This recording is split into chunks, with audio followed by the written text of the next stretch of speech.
Bonjour la France, je m'appelle Jérôme Poulain. Je suis physicien. J'ai fait mon doctorat à The University of Western Australia et ma maîtrise à l'École polytechnique de Montréal. Je suis spécialisé en métrologie. C'est la science des mesures. J'habite Montréal et à Montréal, comme partout au Québec, on a des compteurs intelligents depuis 2012. Alors chez vous en France aussi, vous avez un compteur intelligent, c'est le Linky. Les technologies qu'ils utilisent sont très différentes. La technologie de ce compteur-ci utilise le Wi-Fi ou, comme vous dites chez vous, le Wi-Fi, alors que le compteur Linky utilise la CPL, courant porteur en ligne. On va ouvrir le compteur Linky, voir ce qu'il a dans le ventre. Attention, ne pas faire ça à la maison, surtout sur votre propre compteur. Ici, on l'ouvre et aussi on ouvre ici, cette partie-là. Et voilà, on expose les connexions. On a ici l'entrée réseau et la sortie réseau qui va aller vers la résidence. L'un des défis de l'utilisation du compteur Linky, ici au Canada, c'est que notre électricité est à 120 volts, alors qu'en France, elle est de 220 volts. Il va donc falloir utiliser un transformateur. Ici, on a un transformateur qu'on a couplé à un variateur qui nous permet de varier la tension de 120 à 220 volts.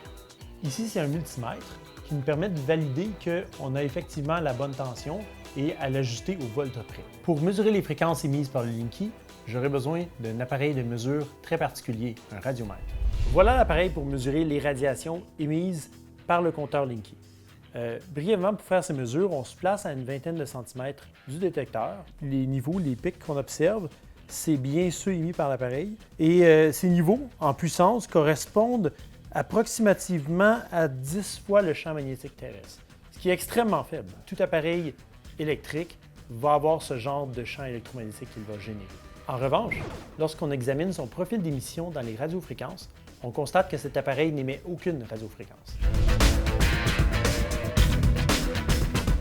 Alors, pour aller au bout de la démonstration, je vais vous montrer les émissions de radiofréquences émises par le compteur du Québec.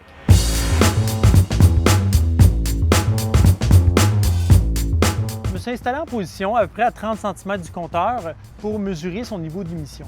Et on peut voir sur cette bande que c'est relativement calme. Il n'y a pas beaucoup d'action comparé à la bande de la radio AM et FM, par exemple.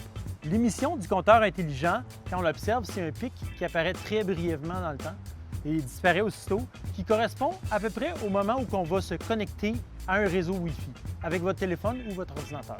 Avec le Linky, c'est très différent parce que sa communication n'est pas Wi-Fi. Elle est conduite sur le fil électrique. Nous, au Québec, on a des compteurs intelligents depuis bientôt 4 ans. Ça va dans le sens du progrès. Alors, profitez bien de votre compteur intelligent, vous aussi.